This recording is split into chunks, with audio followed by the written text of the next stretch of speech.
அற்புதமான வரவேற்பை கொடுத்த அனைவருக்கும் நன்றி.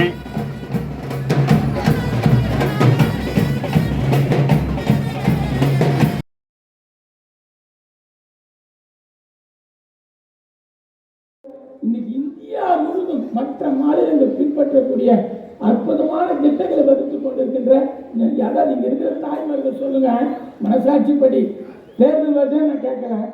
இதுக்கு முன்ன எத்தனையோ முதல்வர் ஆண்டிருக்கலாம். ஆனால் யாருக்காவது தமிழ்நாட்டில் இருக்கிற சகோதரிகளுக்கு மாசம் 1000 ரூபாய் செலவு கொடுக்கணும் எந்த முதலமைச்சருக்காக தோணுச்சா? நம்முடைய அன்பு தலைவருக்கு தோணுச்சு. தாய்மார்கள் என்ன சொல்றாங்க, என் அண்ணன் தம்பி கூட கொடுக்கல. இங்க உட்காந்துக்கிற பெண்கள் எல்லாருக்கும் தெரியும், மனசாட்சிக்கு தெரியும்.